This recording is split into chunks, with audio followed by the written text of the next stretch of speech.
Good evening. Welcome to the Daily Agenda. I think it's become almost a laugh a minute dealing with the clowns who support Tommy Robinson, particularly as they're now orgying in this victimhood status following the assassination of Charlie Kirk. Well, what's it got to do with them, quite frankly, you might ask? So, in truth, whilst forever pretending to be the victims, and claiming that Antifa's doing this and Antifa's doing that, and the far left are planning this and the far left are inciting this, that, and everything else. Fair enough, that is usually true, but the centre-right are also inciting violence. They're planning violence, they're orchestrating violence, and there's no point trying to pretend it's not happening because we know for a fact that it is happening, and all the evidence proves it.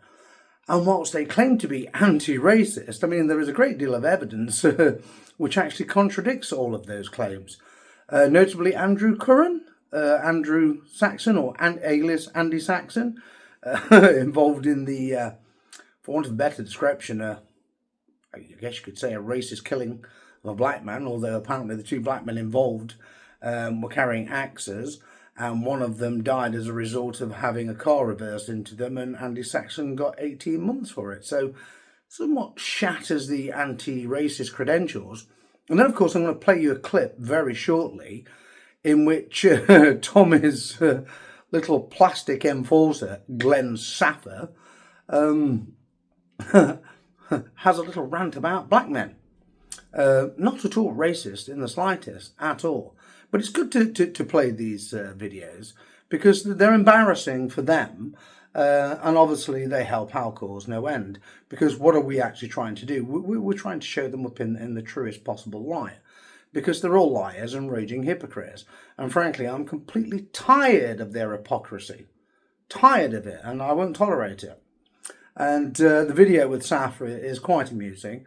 Because Saffer talks like he's some sort of London gangster, isn't it, bruv? In actual fact, he's a little clown. A little roadman who lives out in Norwich. He got run out of London over allegations relating to sexual offence against a minor. So yes, of course, I mean, that's another issue, isn't it? And then, of course, we have Danny Tomo, another one who likes having sex with grooming gangs victims and taking cocaine and using hookers, etc. With Tommy. And, of course, Tommy was not too amused with Danny because he got caught, didn't he? You know, after having sex with one of the grooming gangs victims in the Rape of Britain documentary. Shocking, one might ask. Not really, not at all. And yesterday we had, it's just laughable, really. There's Kermit Singh, or Gurmit Singh, Amit Singh, whatever he wants to call himself, the armed robber and fraudster in it, bruv. You know, from the slums of Nottingham, quite frankly, 6 miles away. And and there he is on stage. And these people are pretending to be paragons of virtue. They're leading a glorious, noble cause, a revolution to put Britain on the right track, a stage full of fun-loving criminals.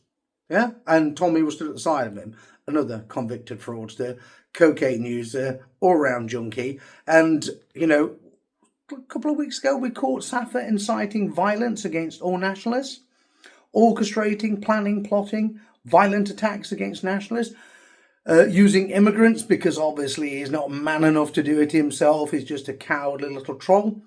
And of course, Saffer apparently was not able to attend yesterday because he's on bail for incitement to racial hatred. And soon you'll be able to watch the video.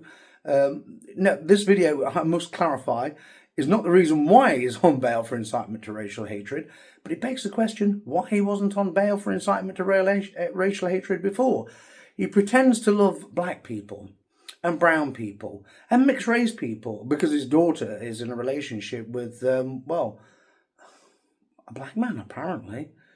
Yeah, something to be very proud of. I'm sure he's very proud of it. I wonder what, you know, his prospective son-in-law, if that's what he is, unless it's just another, you know, bit of piece on the side, thinks of Saffer ranting about black men. Not that I actually care what any of them think, in all honesty. What I do care is about the truth. And I aim to ensure that people have as much truth as they can possibly handle. And if they can't handle it, well, then obviously the Daily Agenda is not for them, is it? But, we're in the truth business. I'm also going to play a video clip of Tommy Robinson inciting the mob to violence just before the Southport riots last year, and he's never had his collar felt for it. Very clear incitement to violence, but again, no arrests. These people just seem to be able to incite whatever they want. And you then have to ask the question, why are they allowed to get away with it?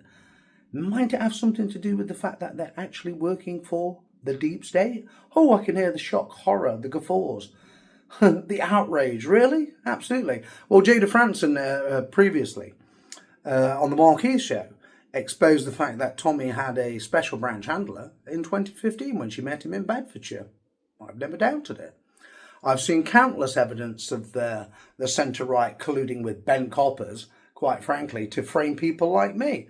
In fact, I've just written a book, Patriot Games, which details their criminal conspiracy to frame me. The book's not entirely about that criminal conspiracy, but about a third of it is, without a question of doubt. So, I think we need to put it into a proper context when dealing with these so-called centre-right heroes who claim to be leading a revolution. They're not doing anything of the sort, and they're incapable of cleaning up this country because they are just an organised criminal gang. Let's have a little look at their antics, shall we?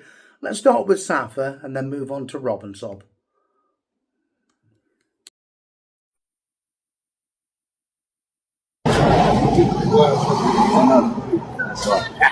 Baby, you missed it all. I know. What happened? Now they all come out and what's the problem, brother? What's the problem? I think you're racist. I've tried to give it to us well, brother. I said, see you, black man. I said, see you, black man, I'll knock you out. I see you, you black cunt. I said, I'll knock you out. You know what I mean? Yeah. They started rape, mate. They all come out of the mosque and they thought we were going to run. Yeah, let's go. Let's go. Stop the fucking boats. Get them out of them hotels. Get them gone. Put them on boats and send them back. Okay? They shouldn't be here. They're endangering the safety of our families. Men will rise up. We're always going to rise up. They have to rise up to defend their families. You've brought this war on our shores. Well, I'm sure you saw there quite clearly, that Saffer is not the man that he claims to be. We all know that anyway. And but now you know it even more so. And of course, Tommy, likes a good old coke rage rant, inciting violence, and then claims that he's done nothing of the sort, and then appeals for calm and peace. The two stories just don't marry up at all, do they? Let's be honest. But the one thing you'll never get out of that lot is honesty. All you'll get is a pack of lies, and all they do is lie about people like me when they're not inciting violence against me. And if they're not lying about me or inciting violence against me, they're scheming and plotting with crooked ass coppers to frame me and put me in prison for exposing the truth about them. If these people are going to clean up Britain, are they? Well, I suppose if you're on magic mushrooms and a combination of cocaine and a shitload of booze at the same time, perhaps you would believe they are trying to clean up Britain. They're not trying to clean up anything. They are some of the dirtiest scum crawling the streets of Britain. And if they don't like what I have to say, well, go away and do some more plotting, scheming, lying and inciting, because it's not going to make any difference to me, and it's not going to stop me, because I'm just going to continue exposing the truth about you, all of you. Got it?